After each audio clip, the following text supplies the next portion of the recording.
Hello friends, நம்ம இன்றைக்கி தட்டாம்பயிறு குழம்பு பார்க்க போகிறோம். அதுக்கு ஒரு கரண்டி அளவு தட்டாம்பயிறு நல்லா வாஷ் பண்ணிவிட்டு குக்கரில் ஒரு 2 கிளாஸ் தண்ணி ஊற்றி தட்டாம்பயிரை ஒரு 20 நிமிஷத்துக்கு வேக வச்சு எடுத்துக்கோங்க. இது வந்து நல்லா வேக வச்ச தட்டாம்பயிறு. இப்போ ஒரு பேனில் எண்ணெய் ஊற்றிக்கோங்க. எண்ணெய் காஞ்சோன்னே நம்ம கடுகு, சீரகம், சோம்பு, கொஞ்சம் வெந்தயம் இதெல்லாம் போட்டுக்கோங்க. நல்லா பொரியட்டும். இப்போ நம்ம இது கூடயே கொஞ்சம் உளுந்த பருப்பு போட்டுக்கோங்க.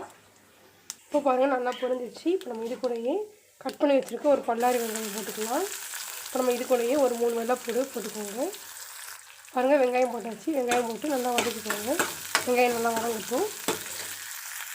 நம்ம வெங்காயம் நல்லா வதங்கிடுச்சு. இப்போ நம்ம இது கூட கட் பண்ணி வச்சுருக்க ஒரு தக்காளி போட்டுக்கோங்க. இப்போ பாருங்கள், நம்ம தக்காளி போட்டாச்சு. தக்காளி போட்டு நல்லா வதக்கிக்கோங்க.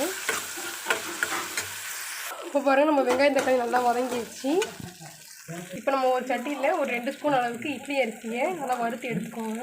இப்போ நம்ம இது கூடயே பொடிகள் போட்டுக்கலாம்.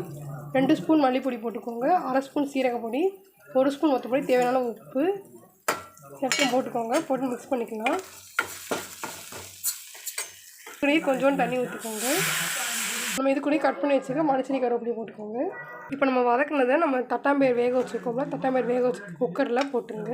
இப்போ நம்ம வதக்கின எல்லாம் குக்கரில் போட்டாச்சு. இப்போ நம்ம இது கூடயே தேவையான அளவு தண்ணி ஊற்றிக்கோங்க. நம்ம வதக்கின சட்டியிலேயே 1 கிளாஸ் அளவுக்கு தண்ணியை கொஞ்சம் அலசி இதிலேயே ஊற்றிக்கோங்க. இப்போ நம்ம வறுத்த அரிசி மிக்ஸி ஜாரில் போட்டு நல்லா பவுடர் பண்ணி எடுத்துக்கலாம். இப்போ பாருங்கள், நம்ம மிக்ஸி நல்லா பவுடர் பண்ணியாச்சு. இப்போ இந்த பவுடர் பண்ணதையும் இதிலே போட்டுருங்க. போட்டு நல்லா அப்படி மிக்ஸ் பண்ணிக்கலாம். நல்லா கட்டி இல்லாமல் மிக்ஸ் பண்ணிக்கோங்க. இப்போ பாருங்கள், நம்ம எல்லாத்தையும் போட்டு நல்லா மிக்ஸ் பண்ணியாச்சு. இப்போ நம்ம குக்கரை மூடி மீடியம் ஃப்ளேமில் ஒரு 15 நிமிஷம் வேக வச்சுக்கோங்க. அதுக்கப்புறம் நம்ம பார்க்கலாம். இப்போ பாருங்கள், நம்ம தட்டாம்பயிறு நல்லா வெந்துருச்சு. மீடியம் ஃப்ளேமில் ஒரு 15 நிமிஷம் வேக வச்சுருக்கு.